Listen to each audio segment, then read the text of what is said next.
Very warm welcome to one and all dear students. हम अपने पिछले लेक्चर में पढ़ रहे थे डायमेंशंस ऑफ इंडिविजुअल डिफरेंस। अगर डायमेंशंस ऑफ इंडिविजुअल डिफरेंस की बात करें कि हमने इंडिविजुअल डिफरेंस को कैसे मेज़र करना है, उसके उसके आयाम मतलब वो डायमेंशंस। तो हमने इसमें बात कर ली थी कोग्निटिव एबिलिटी की, जिसमें हमने मेजरमेंट में बात की थी कि जैसे जब हम आईक्यू देखते हैं बच्चे का, तो आईक्यू को फाइंड आउट करने का हमने तरीका भी किया था, उसके एग्जांपल्स भी कर लिए थे। तो आज तो मतलब हमने कोग्निटिव एबिलिटी, जिसको हिंदी में कहा जाता है संज्ञानात्मक योग्यता, ये हमने क्या कर लिया था अपने पिछले लेक्चर में डिस्कस कर लिया था, जिसमें हमने बात की थी कि जो संज्ञान होता है या संज्ञानात्मक योग्यता होती है, वो होता है किसी चीज़ को ग्रहण करना, समझना या सामान्य रूप से किसी वस्तु को जानना। तो आज के इस लेक्चर में हम बात करेंगे इंटरेस्ट। ठीक है, इंटरेस्ट अगर बात करें तो इंटरेस्ट को हिंदी में कहा जाता है रुचि। तो आप जानते भी होंगे, रुचि मतलब किसी चीज़ में अपना योगदान देना अपनी इच्छा अनुसार। ठीक है, तो अगर सर्वप्रथम बात करें तो जो इंटरेस्ट था, इसको जो स्टडी किया वो माइनर ने किया था। तो ये आपको क्वेश्चन आ सकता है, तो किसने सबसे पहले इंटरेस्ट के बारे में बताया? तो वो माइनर ने बताया। तो इन्होंने हमारा जो ध्यान था उसको केंद्रित करने की क्या किया, योग्यता, इस रुचि को बताया कि रुचि क्या होती है, किसी न किसी स्तर पर पाई जाती है, चाहे बच्चा छोटा है चाहे बड़ा है, किसी न किसी स्तर पे ये ज़रूर पाई जाती है कि बच्चों का किसी न किसी चीज़ में इंटरेस्ट होता है। जैसे हम देखते हैं कि जब छोटा होता है बच्चा, तो उसको भागना, दौड़ना, खेलना आदि क्रियाएं क्या लगती हैं, अच्छी लगती हैं। और इसके विपरीत जैसे जैसे वो बड़ा होता है तो उसको कई बार अपने दोस्त पसंद नहीं आते कि, तो किसी के साथ, तो ये भी क्या है, एक तरह की रुचि है कि रुचि के अनुसार उसका इंटरेस्ट नहीं है किसी के साथ बैठना, तो अरुचि मतलब उसका इंटरेस्ट नहीं हुआ। और कई बार उसका इंटरेस्ट हुआ कि वो छुप के या घर में ना बता के वो क्या करता है, अपने फ्रेंड से मिलने जाता है। तो अब डिस्कस करते हैं डेफिनेशंस ऑफ इंटरेस्ट। अगर हम इंटरेस्ट की डेफिनेशन की बात करें तो क्रो एंड क्रो ने इसकी डेफिनेशन दी, और उन्होंने कहा कि जो इंटरेस्ट है, ये में इंटरेस्ट में refer to the motivating force that impels us to attend to a person, a thing or an activity, or it may be the effective experience that has been stimulated by the activity itself. In other words, interest can be cause of an activity and the result of the participation in that activity. जब भी interest को इन्होंने बहुत अच्छे से define किया कि जब हमारा जो ध्यान होता है, जो हमें किसी व्यक्ति, वस्तु या क्रिया की ओर ध्यान देने के लिए क्या करता है, बाध्य करता है। हम नहीं करना चाहते हैं उस काम को, लेकिन हम करते हैं। जैसे एडिक्शन ऑफ मोबाइल अगर एग्जांपल ले, ये भी क्या है, हमारा एक इंटरेस्ट है कि अब नहीं भी करना है तो हम क्या करेंगे कि हमें इस काम को करने की होगी। तो मतलब हमारा जो इंटरेस्ट है वो क्या है, इस वस्तु से रिलेटेड है। जब इस वस्तु से रिलेटेड है तभी हम क्या करते हैं कि ना चाहते हुए भी हम इसको चलाते हैं, कि पता है कि ये चीज़ बुरी है, फिर भी क्या करेंगे, हम वहाँ पे उस चीज़ को यूज़ करना भी पसंद करेंगे और वहाँ पे जाना भी क्या करेंगे, पसंद करेंगे। अगर इसकी दूसरी डेफिनेशन की बात करें तो ड्रीवर के शब्दों में रुचि अपने गतिशील पक्ष में एक स्वभाव है। रुचि का गतिशील पक्ष ध्यान है। मेनली अगर कहें तो interested disposition in its dynamic aspect. तो मतलब जो हमारा ध्यान है कि गतिशील पक्ष में डायनेमिक एस्पेक्ट के अनुसार, कि ये गतिशीलता में होता है हर वक्त, कि कोई ना कोई कि एक काम किया फिर दूसरा, कि उसमें चेंजेस भी आते रहते हैं। कि अगर सिमिलर एक ही चीज़ में बच्चा इंटरेस्ट ले और इन डेप्थ जाए तो कहीं ना कहीं उसके चांसेस ये होते हैं कि हार्ट अटैक की समस्या वहाँ पे देखी जाती है, या कोई और। कि गतिशीलता में एक काम किया, उसमें इंटरेस्ट था, दूसरा किया, तीसरा किया, चौथा किया, इस तरह से क्या करते हैं, हम डिस्पोजिशन करते हैं जो हमारा वर्क होता है। ठीक है, तो मेनली इन्होंने कहा कि ये क्या है, ध्यान ही है, कि हम अपने ध्यान को और जगह ले जाएंगे। टीवी देख रहे होंगे तो कुछ और देखेंगे, उसके बाद कुछ और करेंगे, तो क्या है, जो हमारा माइंड है किसी भी वस्तु को देख के हम में क्या हो जाता है, इंटरेस्ट पैदा हो जाता है, जिसके अकॉर्डिंग हम अपना काम करते हैं। इसकी और डेफिनेशन मैकडोगल ने दी, जिन्होंने कहा कि रुचि दिया हुआ ध्यान है और ध्यान रुचि का क्रियात्मक रूप है। ठीक है, तो इसकी बहुत सारी डेफिनेशंस थी, तो आपका जो मेन काम होता है एक या दो डेफिनेशंस आपको याद कर लेनी चाहिए, क्योंकि जब आप dimensions of individual difference exam में लिखोगे तो जो डेफिनेशंस होती हैं वो क्या कर देती हैं, उस क्वेश्चन के आंसर में जान डाल देती हैं, उससे लगता है कि स्टूडेंट ने क्या है उस चीज़ को पढ़ा है। तो अब बात करते हैं नेचर ऑफ इंटरेस्ट की। अगर नेचर ऑफ इंटरेस्ट की बात करें तो जो हमारा इंटरेस्ट है और जो हमारा नॉलेज है उसके बीच में क्या है, एक तरह का बहुत ज़्यादा गहरा संबंध है। कैसे? अगर हम बात करें कि अगर हम इंटरेस्ट लेंगे तभी हमें नॉलेज आएगा। अगर हम इंटरेस्ट नहीं लेंगे कि नॉलेज नहीं आएगा, चाहे वो कोई भी छोटे से छोटा काम हो। जैसे आप देखते हैं कि खाना तभी अच्छा बनेगा जब आप उसको इंटरेस्ट के साथ करोगे। कोई आप खेत का काम करते हो, उसको इंटरेस्ट के साथ करते हो तो क्या है, वो अच्छा होगा। मतलब आप में क्या आ रहा है, नॉलेज आ रहा है। तो चाहे हम स्टडी की बात करें कि या दिनचर्या के काम की बात करें, हमें अगर इंटरेस्ट है तभी वो काम क्या होगा, अच्छा होगा। अदरवाइज हम किसी भी नई चीज़ को सीख नहीं पाएंगे। जैसे क्लासरूम में अगर एक टीचर नई चीज़ को बताता है, अगर कोई इंटरेस्ट के साथ उसको सुनता है तो वो क्या करेगा, नॉलेज गेन करेगा। तो मेनली कहा जाता है जब भी हमने बच्चों को पढ़ाना होता है तो उनमें क्या करना होता है, एक इंटरेस्ट क्रिएट करना होता है।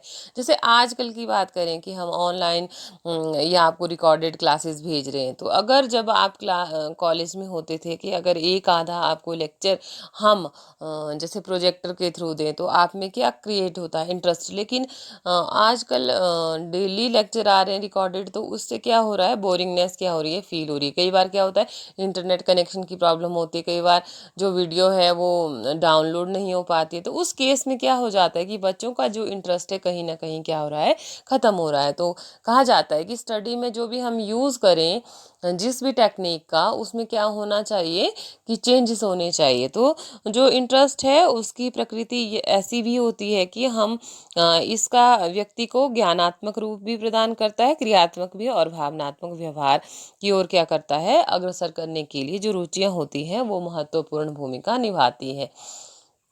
कि आप अगर बच्चों को पढ़ाना चाहते हैं तो उनमें इंटरेस्ट आपको ज़रूर क्रिएट करना पड़ेगा। जब तक आप उनमें इंटरेस्ट क्रिएट नहीं करते हैं वो लाइफ में कुछ भी नहीं कर पाते हैं। तो इंडिविजुअल डिफरेंस को जानने के लिए आपको ये पता होना चाहिए कि आपके जो स्टूडेंट्स हैं वो किस क्लास के हैं, किस एज ग्रुप के हैं, और किस तरह की एक्टिविटीज़ के थ्रू आप उनको पढ़ा सकते हैं कोई भी चीज़।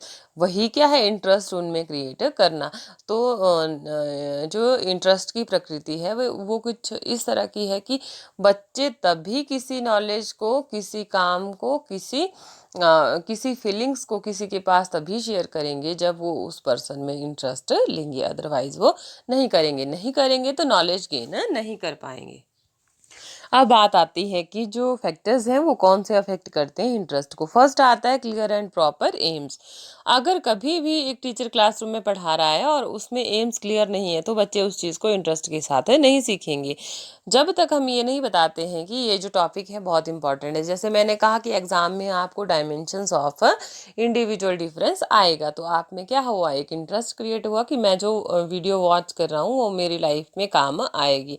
अब मैंने आपको डायमेंशन में कोग्निटिव एबिलिटी करवाया, मैं इंटरेस्ट करवा रही हूँ, तो अगर 16 मार्क्स के, आपको ऐसा होता है कि आपको जो क्वेश्चंस आते हैं एग्जाम में वो 16 मार्क्स के लिए आएगा।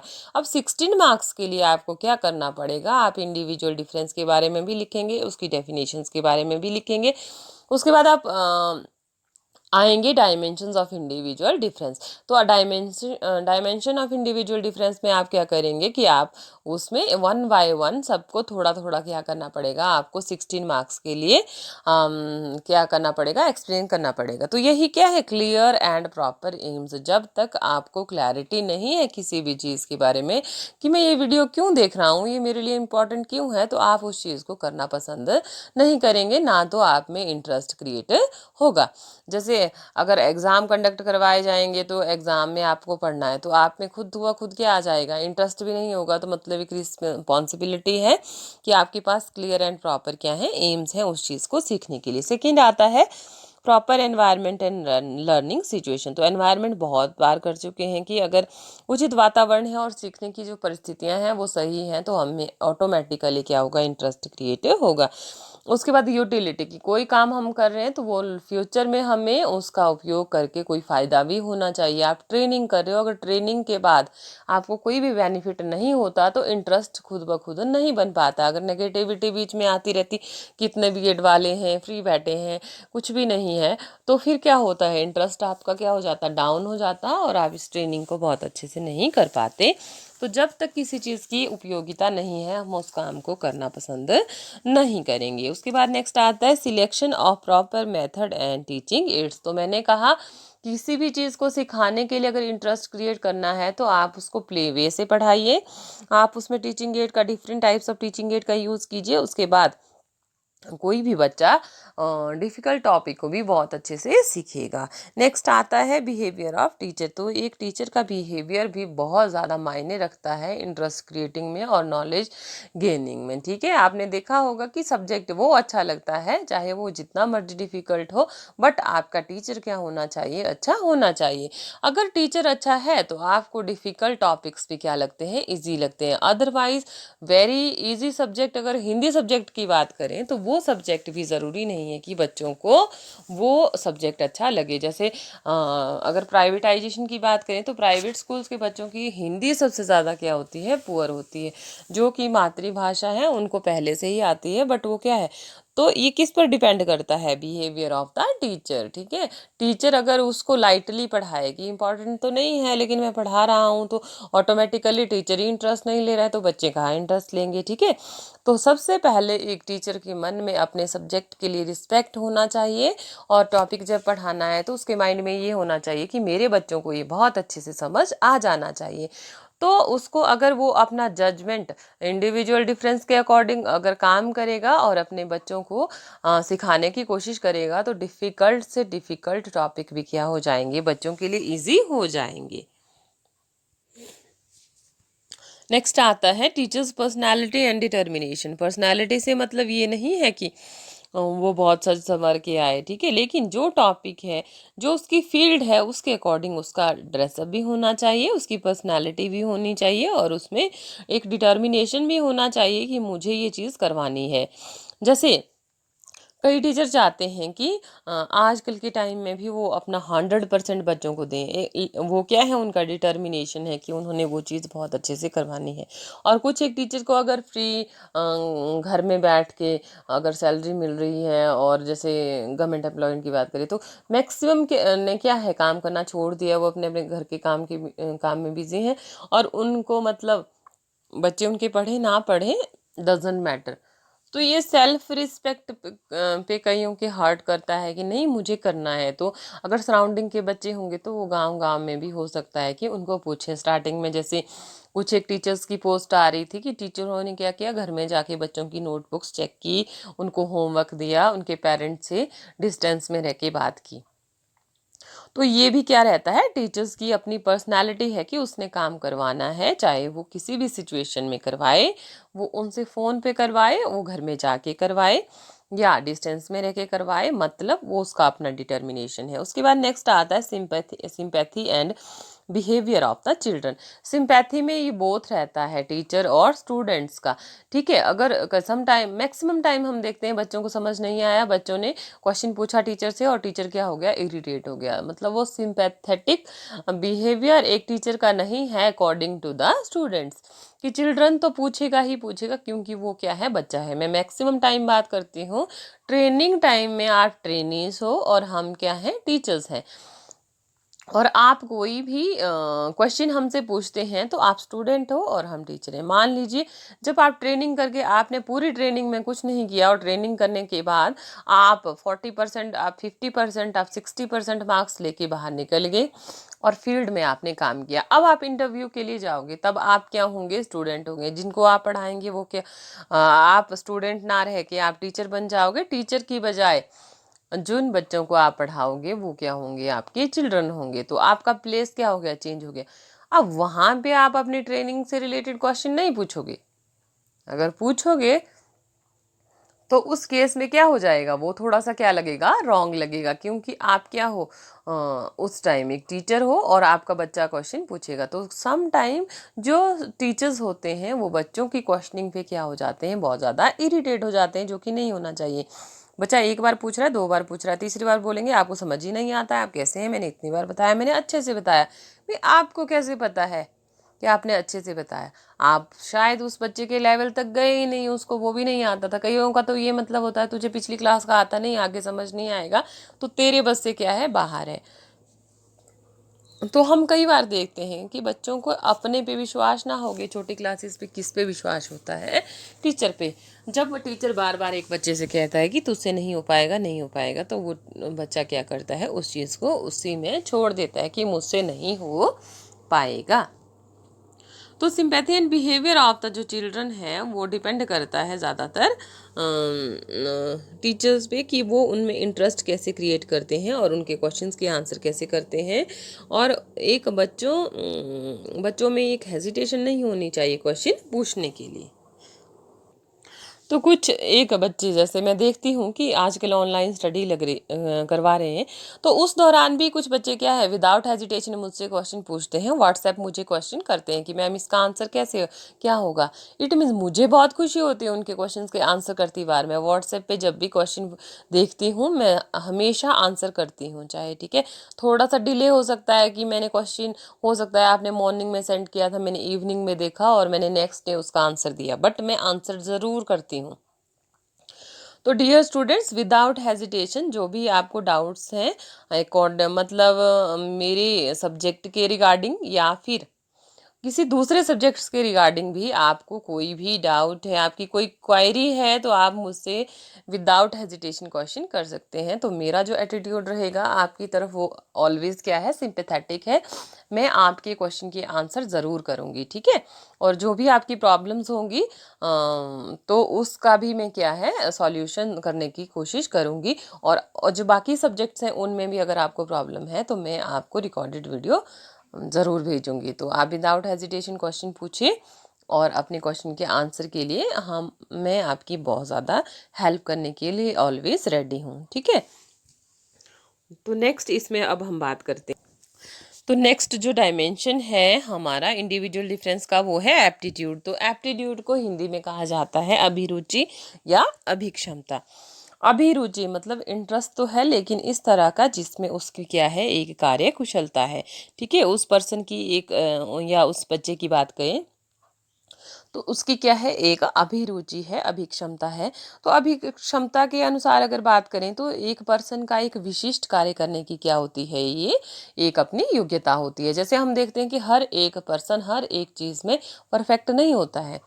एक उसकी इंटरनल मतलब उसकी कैपेसिटी होती है, या उसके सेल्फ इंटरेस्ट की बात करें कि उसमें खुद से ही होता है, इंटरनल होता है। चाहे पेरेंटल बात करें, यहाँ चाहे एनवायरनमेंट की बात करें, चाहे पेरेंट्स ने उसको सिखाया होगा, टीचर से उसने सीखा होगा, लेकिन वो क्या है, बहुत जल्दी उस चीज़ को सीख जाता है। जैसे प्लेयर होते हैं, कोई क्या होते हैं, बहुत अच्छे सिंगर होते हैं, और कोई क्या होते हैं, बहुत अच्छे प्लेयर होते हैं। वो जो प्लेयर, उसको स्टार्टिंग में किसी ने नहीं सिखाया, लेकिन इंटरेस्ट के थ्रू उसमें पर्सन में, उस चिल्ड्रन में आया, और आने के बाद वो उसमें क्या है, परफेक्ट है। वो परफेक्शंस की एक फील्ड में वो बहुत अच्छा हो सकता है।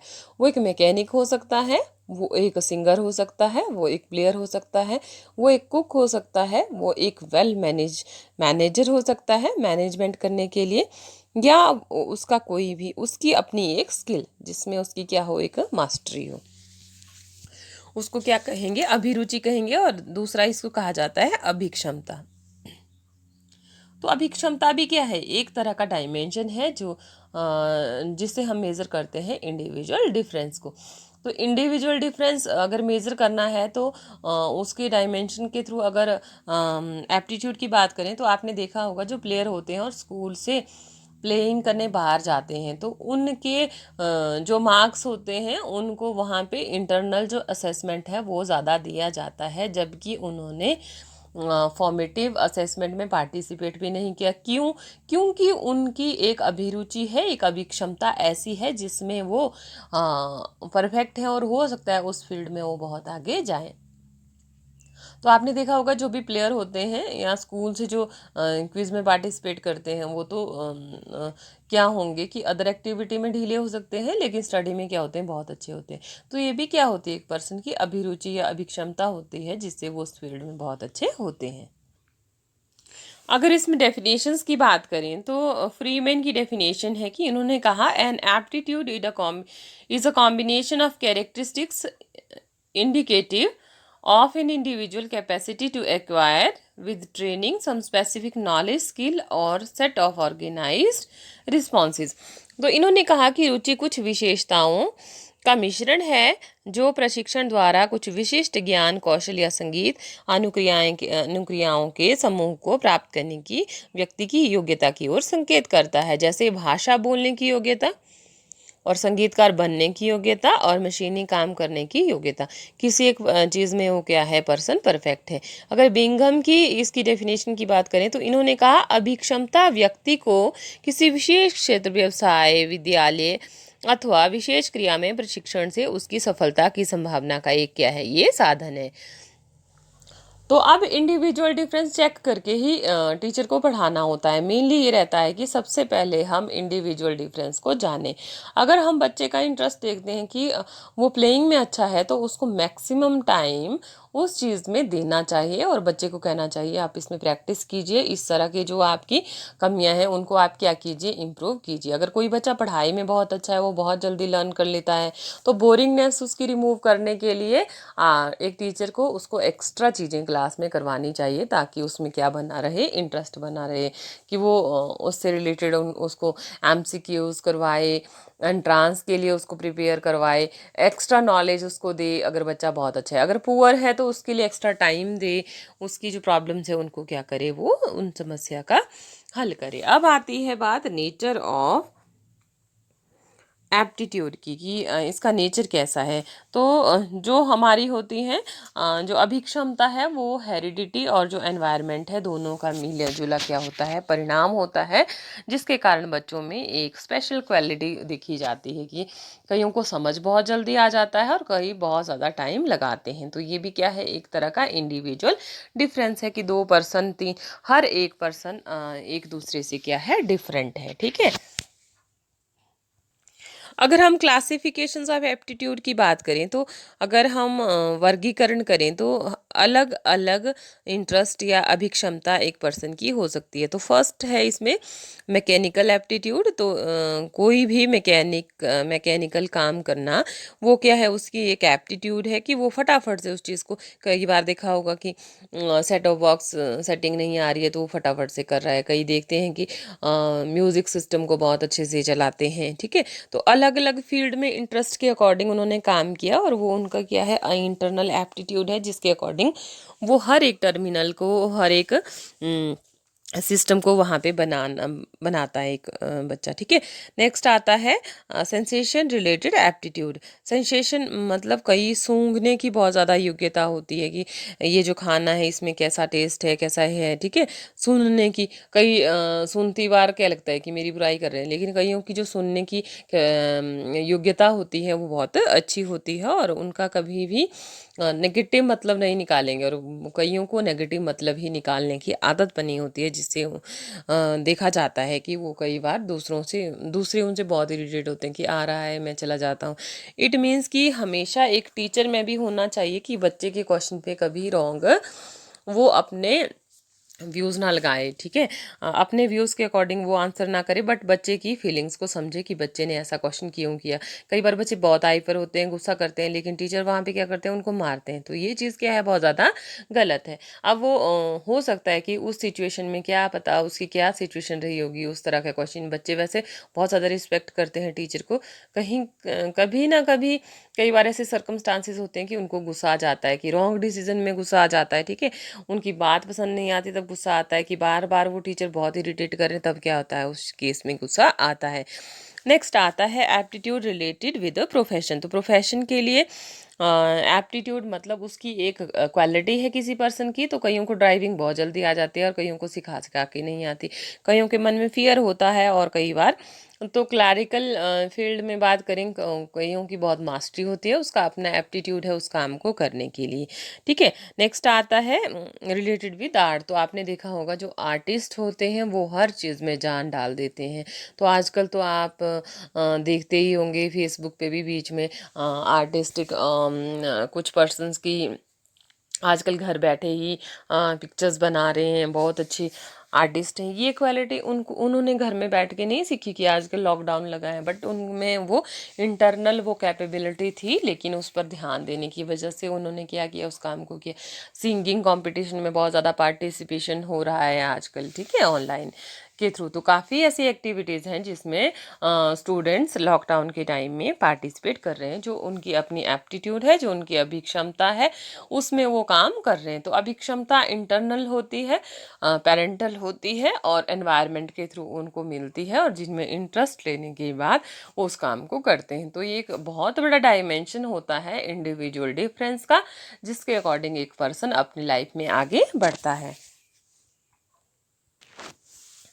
नेक्स्ट जो आयाम है हमारा, डायमेंशन है इंडिविजुअल डिफरेंस का, वो है क्रिएटिविटी। तो क्रिएटिविटी को हिंदी में कहा जाता है सृजनात्मकता। ठीक है, तो साइकोलॉजिस्ट कहते हैं कि एक कैरेक्टरिस्टिक्स के रूप में क्या माना जाता है, सृजनात्मकता को एक विशेष कारक माना जाता है, जिससे हम देखते हैं कि बच्चों में इंडिविजुअल डिफरेंस पाया जाता है। तो अगर क्रिएटिविटी सृजनात्मकता में सृजन होता है किसी चीज़ का निर्माण करना, तो किसी भी वस्तु का निर्माण करने के लिए एक पर्सन की अपनी क्रिएटिविटी होती है।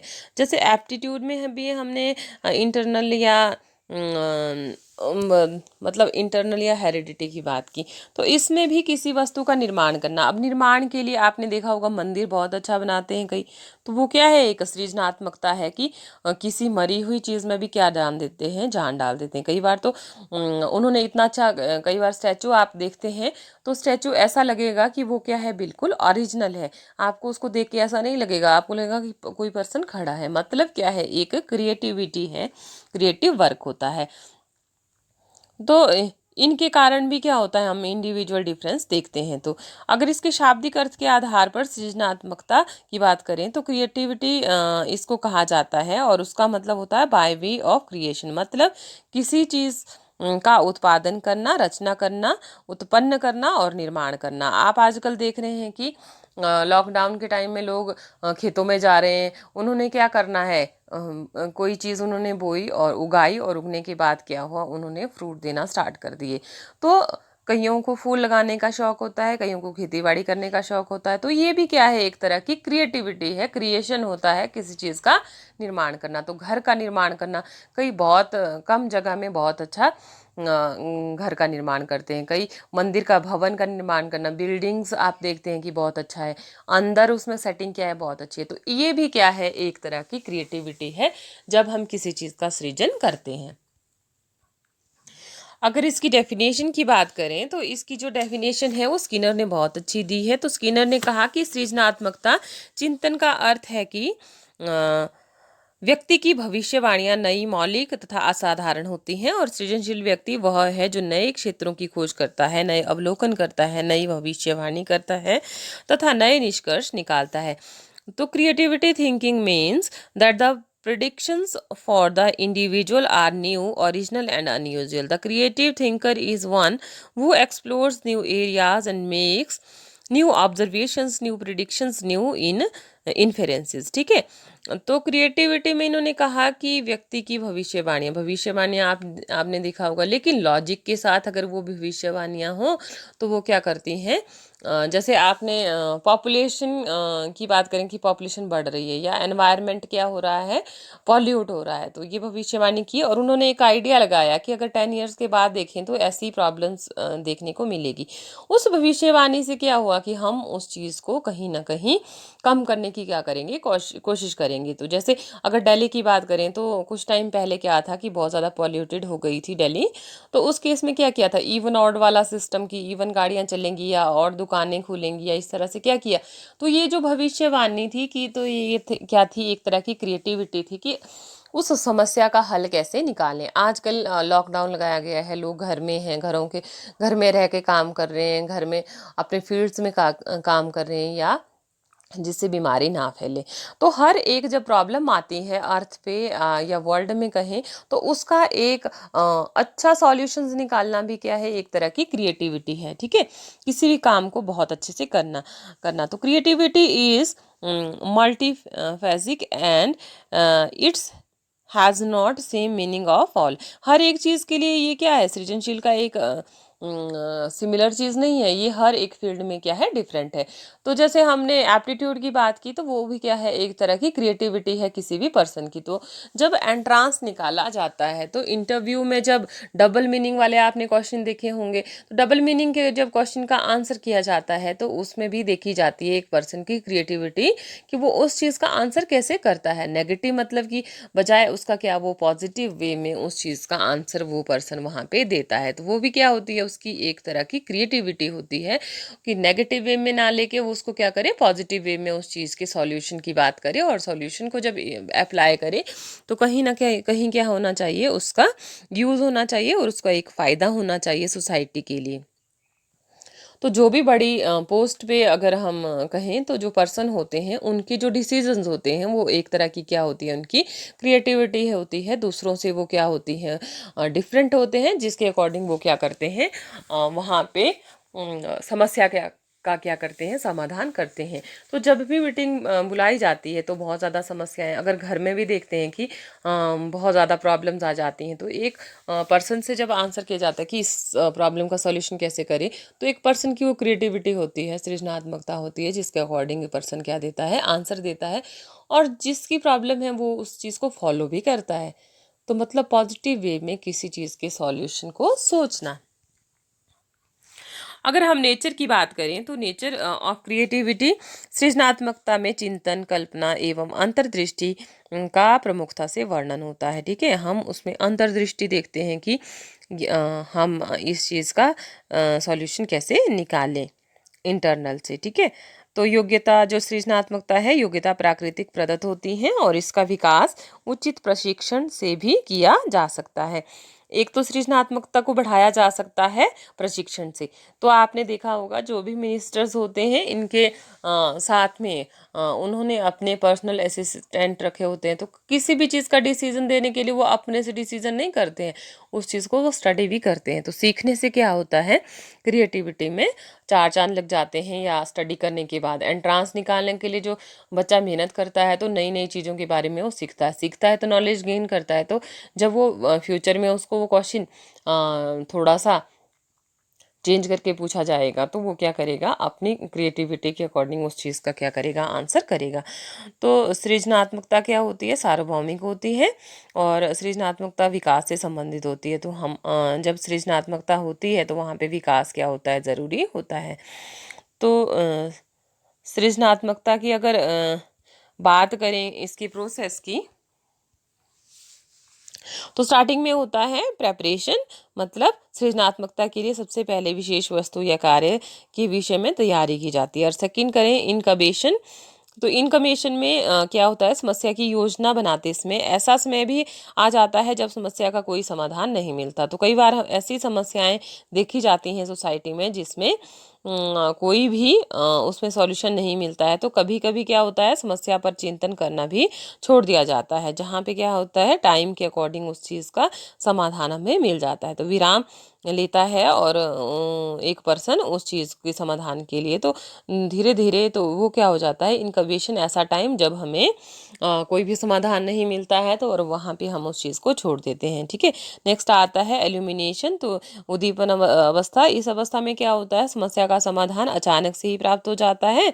तो इनकबेशन के बाद हम क्या करते हैं, वहाँ पे उस समस्या के समाधान के ऊपर काम करके उस प्रॉब्लम को वहाँ पे क्या करते हैं, सॉल्व कर लेते हैं। उसके बाद आता है वेरिफिकेशन। वेरिफिकेशन में कि फ्यूचर में इस तरह की अगर समस्याएं आएंगी तो हम कैसे करेंगे उस चीज़ का हल। की इससे पहले ये समस्या आई थी तब ऐसा जैसे बुक्स को स्टडी करके हम देखते हैं कि उस समस्या का समाधान कैसे किया था, तो उससे रिलेटेड फिर आज के टाइम में उस चीज़ को क्या करेंगे, इम्प्लीमेंट करेंगे। सिमिलर नहीं करेंगे लेकिन थोड़ा सा उसमें क्या करेंगे, चेंजेस करेंगे। तो जब भी ऐसी वायरस की कंडीशन आई है, तो जैसे कोविड-19 की बात करें तो इससे पहले भी बहुत सारे वायरस आ चुके हैं जिनका सॉल्यूशन किया गया है। अब उन चीज़ों को स्टडी किया जाएगा यहाँ पे सॉल्यूशन फाइंड आउट करने के लिए। तो कि वैक्सीनेशन उस टाइम था तो वैक्सीनेशन के लिए वैक्सीन पे काम किया गया। वैक्सीन के बाद उस चीज़ को अप्लाई किया गया। अप्लाई करने के बाद देखा गया कि इसके जो रिजल्ट्स हैं क्या आ रहे हैं, पॉजिटिव आ रहे हैं। तो उस चीज़ पर मतलब हम प्रीवियस को स्टडी करके, तो ये भी क्या है, एक तरह की क्रिएटिविटी है। अपने डिसीजन नहीं कि ऐसा कर लो, ऐसा कर लो, ऐसा कर लो, वो चीज़ क्या है, बहुत ज़्यादा क्या होती है, रॉन्ग होती है। तो सृजनात्मकता कहती है कि हमें हमें हर चीज़ की क्या करनी चाहिए, प्रेपरेशन करनी चाहिए और एक अच्छा डिसीजन के रूप में उस समस्या का क्या करना चाहिए, समाधान करना चाहिए। तो अगर हम कंपोनेंट्स की बात करें क्रिएटिविटी के, तो फर्स्ट आता है फ्लुएंसी। तो जो प्रवाह है वो एक निरंतरता होती है। प्रवाह, आप पानी बहता है तो क्या है, उसका एक प्रवाह है। फ्लुएंसी होनी चाहिए, ठीक है। सेकंड कहता है प्रॉब्लम सॉल्विंग स्किल्स होनी चाहिए कि कैसे हम समस्या का समाधान करें। नेक्स्ट आता है इंडिपेंडेंट सेल्फ डिसीजंस। तो डिसीजंस दूसरों के अकॉर्डिंग वो डिसीजन ना करें, ठीक है। अपने अकॉर्डिंग एक पर्सन क्या करे, डिसीजन करे और दूसरे भी सेटिस्फाइड हो, ये बात बहुत ज़रूरी है। उसके बाद आती है नोवेलिटी। मैंने कहा कि प्रीवियस को लेके आज उसको इम्प्लीमेंट करना है तो उसमें नवीनता होनी चाहिए, तभी वो क्या करेगा, काम करेगा। नेक्स्ट आता है एडजस्टमेंट। अब सोसाइटी भी उससे ज़्यादा अफेक्ट नहीं होनी चाहिए जब भी हम कोई डिसीजन ले। उसके बाद आता है फ्लेक्सिबिलिटी कि सम टाइम थोड़े थोड़े चेंजेस की क्या होनी चाहिए, उसमें ज़रूरत होनी चाहिए। लॉकडाउन है लेकिन ऐसा भी नहीं है कि कोई बीमार है वो नहीं जा सकता है, या उसकी बहुत ज़्यादा समस्याएं हैं, कहीं ट्रेजिडी हो गई है वहाँ जाना है, तो उस केस में वहाँ पे क्या होनी चाहिए, थोड़ी बहुत फ्लेक्सिबिलिटी होनी चाहिए जिसके अकॉर्डिंग एक पर्सन काम करे। उसके बाद आता है री एक्सप्लेनेशन ऑफ द प्रॉब्लम कि दोबारा से भी क्या होना चाहिए कि लग गया तो मतलब उस बीच में अगर देखा जाता है कि वो प्रॉब्लम सॉर्ट आउट हो गई है तो उस केस में हम री एक्सप्लेनेशन उस चीज़ का करें। उसके बाद नेक्स्ट आता है different techniques of the fostering creativity. तो सृजन क्रिया के विकास की विभिन्न टेक्निक्स की बात करें तो फर्स्ट आता है एनकरेजिंग ओरिजिनलिटी एंड फ्लेक्सिबिलिटी। तो मौलिकता और लचीलेपन को क्या मिलना चाहिए, क्रिएटिविटी में प्रोत्साहन मिलना चाहिए। उसके बाद नेक्स्ट है प्रोवाइडिंग एप्रोप्रिएट अपॉर्चुनिटी। और उसके बाद है फ्रीडम टू रिस्पॉन्ड कि हर एक चीज़ को रिस्पॉन्ड करते बार फ्रीडम होनी चाहिए। मीटिंग है, अगर एक ही बोलेगा बाकी सुनेंगे तो वहाँ पे कोई भी सॉल्यूशन नहीं होगा। तो जब भी अगर क्लासरूम के अकॉर्डिंग इंडिविजुअल डिफरेंस की बात करें और उसमें क्रिएटिविटी को देखा जाए, तो जब बच्चा उसका गलत आंसर करता है तो गलत आंसर में ये भी पूछना चाहिए कि आपने ऐसा आंसर क्यों किया, आपके माइंड में क्या चला है।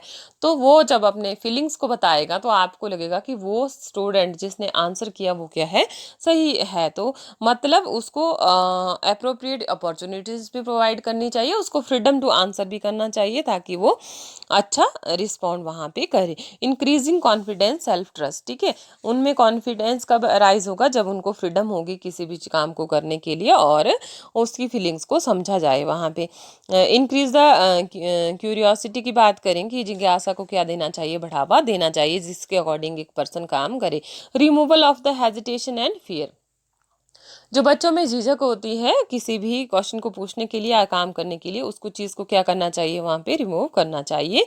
और गिव मोटिवेशन मतलब उनको मोटिवेट करना चाहिए।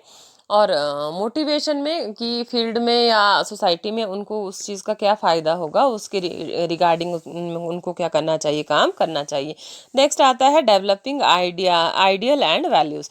तो आदर्श एवं मूल्यों का क्या करना चाहिए, विकास करना चाहिए। अच्छे मूल्य हमने देखा, आप लोगों ने भी देखा होगा कि जो नैतिक मूल्य की एक बुक होती है बच्चों को लगाई होती है, क्यों लगाई होती है, ताकि उन नैतिक मूल्यों को पढ़ के वो अपने में क्या लाएं, चेंजेस लाएं और नैतिकता वो लाएं। नैतिकता लाएंगे तो सोसाइटी क्या होगी, अच्छी होगी। उसके बाद है proper organisation of the curriculum कि हर करिकुलम का क्या होना चाहिए, प्रॉपर ऑर्गेनाइजेशन होना चाहिए, ठीक है। तो ये डायमेंशन था। आप तो ये ऑल अबाउट था क्रिएटिविटी में, जो डायमेंशन है आपका इंडिविजुअल डिफरेंस का, जिसमें हमने डिफरेंट टेक्निक्स की फोस्टरिंग क्रिएटिविटी, कि कैसे हम क्रिएटिविटी को फोस्टर कर सकते हैं, ठीक है। और डिफरेंट टाइप्स की टेक्निक्स होती है, जैसे प्रोवाइडिंग अप्रोप्रिएट अपॉर्चुनिटी, जैसे हमने बात कर ली फ्रीडम टू रिस्पॉन्ड। तो इस तरह की जैसे एक्टिविटीज़ या अपॉर्चुनिटीज़ हो सकती हैं, जिससे ये टेक्निक है कि आप कैसे बच्चों में क्रिएटिविटी लाएं। जब जब तक किसी भी काम की फ्रीडम नहीं होगी तो उसके अकॉर्डिंग बच्चा आंसर नहीं कर पाएगा। तो नेक्स्ट में हम कुछ और डायमेंशंस की बात करेंगे। आज के लेक्चर में इतना ही, क्योंकि लेक्चर बहुत लंबा हो गया। तो डियर स्टूडेंट्स, हम कर रहे हैं डायमेंशंस ऑफ इंडिविजुअल डिफरेंस, जिसमें हमने कर लिया कॉग्निटिव एबिलिटी, उसके बाद हमने किया इंटरेस्ट, और उसके बाद हमने एप्टीट्यूड, और उसके बाद क्रिएटिविटी। नेक्स्ट जो इसके आयाम कुछ एक बचते हैं वो अगले लेक्चर में करेंगे। Thanks for watching my video. अगर प्रॉब्लम होगी तो मुझे पर्सनल नंबर पे आप ज़रूर शेयर करें। जब आप पढ़ रहे हैं तो आपको प्रॉब्लम तभी आएगी जब आप स्टडी करेंगे। तो स्टडी करने के दौरान भी आपको कोई समस्या आए तो मुझे पर्सनल नंबर पे व्हाट्सएप करें अपनी प्रॉब्लम्स को, और मैं स्टडी के रिगार्डिंग आपको उसके आंसर ज़रूर दूंगी। Thank you.